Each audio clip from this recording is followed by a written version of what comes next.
a stone from the dusty road and I write 5 letters on it. W-O-R-D-S. Words. With my words in my hand, I climb a giant pile of stones and boulders and rocks and pebbles to reach the top, the wooden pole with an iron cross. Carefully, I place my stone in between all the other stones. 4 years before that, I walked the Camino de Santiago.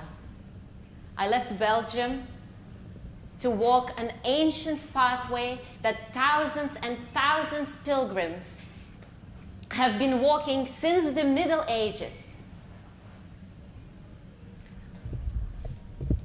The shell is a symbol of the Camino. With my shell on my backpack, I walked from Belgium to Spain more than 2,000 kilometers, like from here to Cairns. I left Belgium because although my life was pleasant, I felt that something was missing.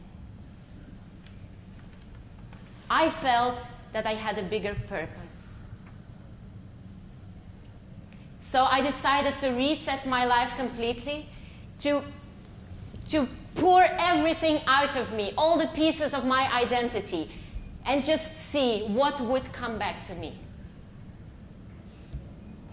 I let go of many things along the way. I let go of my hurt.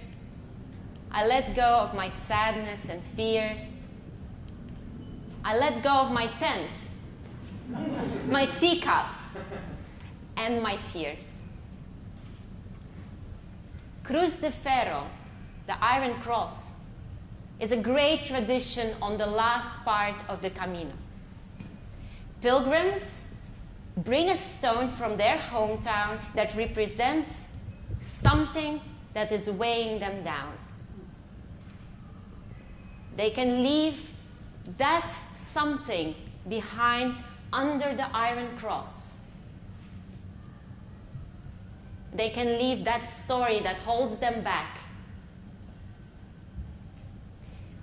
When I, that morning, was walking towards the iron cross, I felt light, despite my heavy backpack. There was nothing more that I wanted to let go of. But to honor that tradition, I decided to let go of words. After I placed my stone between the other stones, I wrote Voto Silencio on my hand. I took a silent vow for the final 8 days of my Camino. I would be silent until I reach Santiago and throw my shell into the ocean in Finisterre, the town at the end of the earth. I decided not to talk, not to write notes, and not to mime. I'm very good at miming.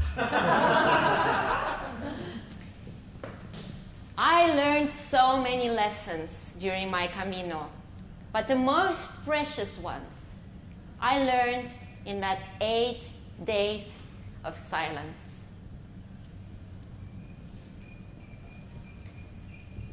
On the 3rd day of silence, I sit at a large wooden table. Other pilgrims sit around the table too, and we all share dinner together. After a long day of walking, everyone is having a rest. People are drinking wine, playing music, telling stories. I am in silence. I listen, I observe, I enjoy my rest. An older man looks at me and starts asking me questions. What's your name? Where are you from? How many kilometers have you walked? all I can do is look at him. My silence makes him very uncomfortable. He starts to get angry. Why are you not talking? This is impolite. Don't you have any respect? Can't you just nod? And all I can do is just look at him. My silence, my vow of silence prevents me to react, to defend myself, to explain, to be angry. So I just breathe. I breathe and I try to be present for him and his emotions.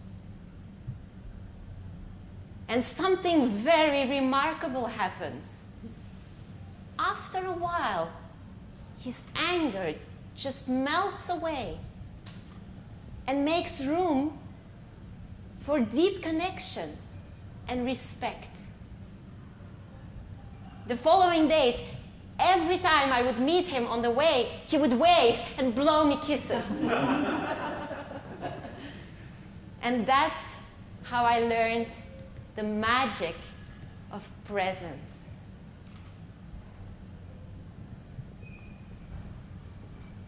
On the 5th day of my silence, I walked into a hostel room. A woman, an older woman, was on the top bunk bed and she was reading her Bible.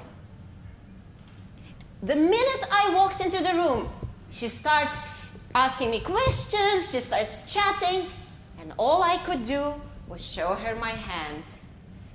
Voto silencio. Oh, she said, I understand. This is wonderful. So, can I just keep on talking? You don't have to answer. I look at her and listen, and she starts telling me stories about how her day went, about her Camino, about the knee that she hurt. And the later it became, the deeper the stories became. She told me about her religion, how important that was to her. And she told me about her broken heart and her loneliness. And she told me about a man that she was writing letters to and hoped to meet one day and fall in love with. And I just looked at her and listened. She also told me about her mother that was coming the next day, and about how difficult she found it to forgive her, even though she really, really wanted. She cried, and I just listened and stayed with her. At the end of the evening, she looked at me, gave me a hug and said, "You are a godsend. You are my angel." And that's how I learned the magic of listening.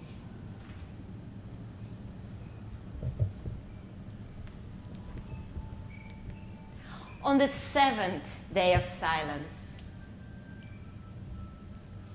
I was walking and I thought, well, I already know that the universe provides. Whenever I'm hungry, there's food. Whenever I'm thirsty, there's water. When my shoes break, someone buys me shoes. But that day, I had a very superficial desire. The only thing I really wanted was to be kissed. So it's 1 p.m. and I arrive at the fork in the road. It's getting really late and I have to walk another 15 kilometers. One arrow that points to the right says Santiago. The arrow that points to the left says silence. I take a step back. Santiago, silence. I look to the right. It's a beautiful path to a very clear destination. I look to the left, and it's a muddy, dodgy road that goes to nowhere. After 5 minutes of internal conflict, I follow my intuition and go to the left. After a few minutes, I arrive at a very mysterious house. There are dream catchers and balancing stones, and there's art everywhere. I go to the door and I enter a big kitchen. And an old man with a white, long beard welcomes me in Spanish, as if he was expecting me. He shows me a chair and I sit down. He takes my hand and puts it on a large white crystal in the middle of the table. He is a shaman. He lays cards in a circle around the crystal, upside down, and I get to pick one. I pick a card, and it says, the Fox Medicine card. And the advice that the card has for me is, be quiet. Listen and observe, and you will know the next step.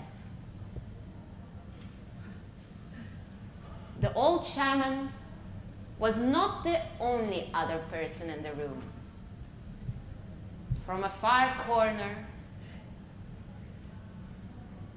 a broad smiling, blue-eyed Brazilian bloke with a black hair and a bandana was looking at me.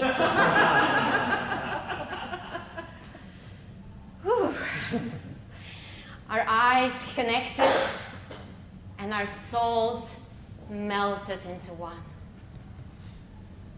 In silence, we walked through the beautiful house, looked at art, until we arrived at a room. It was a meditation room, a very sacred place. Candles, incense, half dark. We both sat on the floor next to each other and listened to silence. After a while, we looked at each other, and out of nowhere, we kissed. The most beautiful, wonderful, pure kiss. Not even just a kiss, pure love as we connected.